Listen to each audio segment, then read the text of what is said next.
Bonjour et bienvenue pour cette 6e vidéo du chapitre sur la dérivation et la convexité. On entame le grand 2 composé de deux fonctions. Alors pour la définition, je vous explique déjà sur ce petit schéma.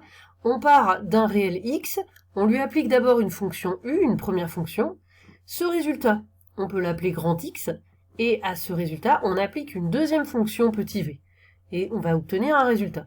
Donc en fait, on a un enchaînement comme cela de deux fonctions, et c'est cela en passant directement de x au résultat, à v de u de x, c'est ceci que nous allons appeler v rond u. Ce petit symbole, ce rond, eh bien ça se dit v rond u, et c'est la composée de la fonction u et de la fonction v.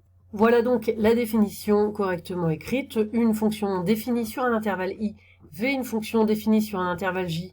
Alors ce qu'il faut, c'est que les résultats par la fonction u soient dans cet intervalle j de définition de la fonction v. C'est pour cela qu'on écrit, il faut que pour tout x de i, le résultat de u de x soit dans j l'intervalle de définition de v. Et donc la fonction composée de u suivie de v, qu'on note v rond u, c'est la fonction définie par v rond u de x et v de u de x. Donc la fonction u qui est la plus proche de x, c'est celle qui est la plus proche dans l'écriture, je veux dire, c'est celle qu'on applique d'abord. Tout de suite, un exemple pour bien comprendre. On prend u de x, la fonction 2x moins 1, et v de x, la fonction x carré. Ces deux fonctions sont définies sur R.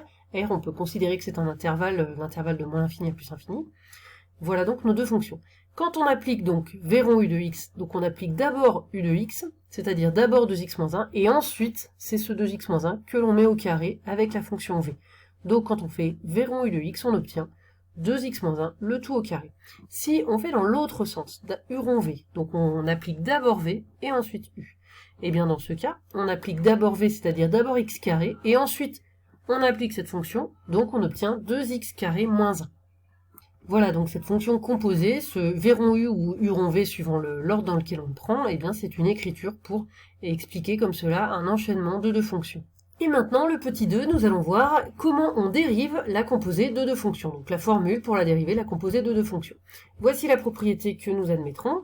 Donc on est toujours dans la même situation que pour la définition, c'est-à-dire u une fonction définie sur un intervalle i, v une fonction définie sur un intervalle j, et pour que la composée existe, il faut que u de x, le résultat par u, soit dans l'intervalle de définition de j. Donc maintenant qu'on a ceci, si u est dérivable sur i et v est dérivable sur j, alors la fonction composée v rond u est dérivable sur i. Et voici la formule, v rond u', donc la dérivée de v rond u, c'est u' de x fois v' de u de x. Voyons ce que ça donne avec l'exemple ci-dessus, c'était donc u de x égale 2x moins 1, v de x égale x carré, je vous rappelle que v rond u de x, ça donnait 2x moins 1 le tout au carré, donc vous voyez pour la formule, on a besoin de connaître u' et v'. Donc d'abord je calcule les dérivées, u' de x, c'est la dérivée de 2x moins 1, donc c'est juste 2, et v' de x, v de x c'est x carré, donc la dérivée c'est 2x. Maintenant que j'ai fait ces calculs, je vais pouvoir appliquer ma formule générale.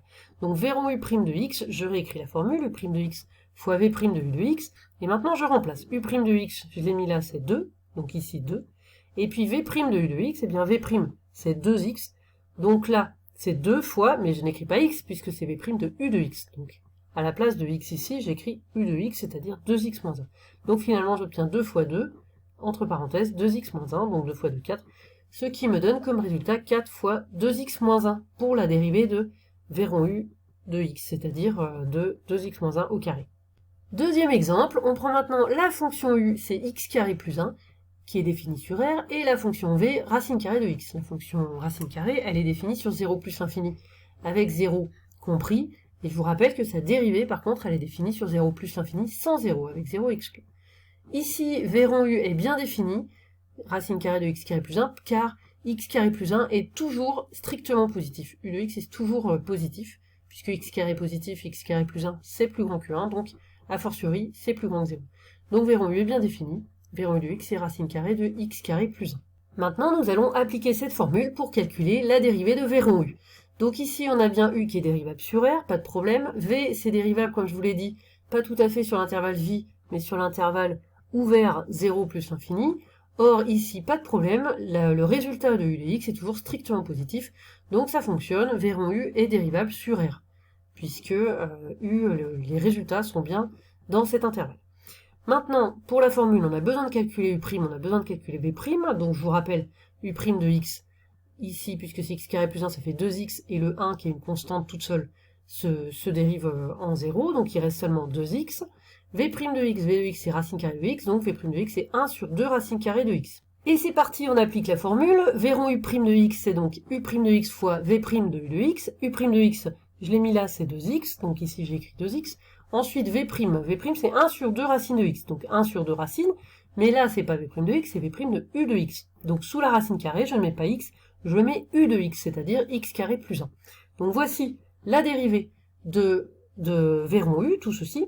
Là, on peut un petit peu simplifier puisqu'on a un 2 ici au numérateur, un 2 au dénominateur, donc finalement j'ai simplifié le 2, et il nous reste donc le x que j'ai passé au numérateur, enfin il est au numérateur en fait, donc x divisé par racine de x carré plus 1, et voilà ce calcul terminé. Pour finir, voilà des formules qui sont des conséquences de cette formule générale de la dérivée d'une composée de deux fonctions. Donc la dérivée de u puissance n, c'est n u' u puissance n moins 1, la dérivée de racine carrée de u, c'est u' sur 2 racine carrée de u, et la dérivée de e puissance u, c'est u' e puissance u. En effet, pour la première, c'est un cas particulier quand v de x c'est x puissance n, donc ici ça donne v rond u, ça donne u puissance n. Ici un cas particulier quand v de x c'est racine carrée de x, comme dans le deuxième exemple que nous avions juste au-dessus. Donc voilà pourquoi on a ce résultat. Et le troisième, c'est un cas particulier pour v de x qui vaut e puissance x. Donc ces trois dernières formules, vous pouvez les connaître, mais sinon, il vous suffit d'appliquer cette formule plus générale en repérant que ce sont des cas particuliers.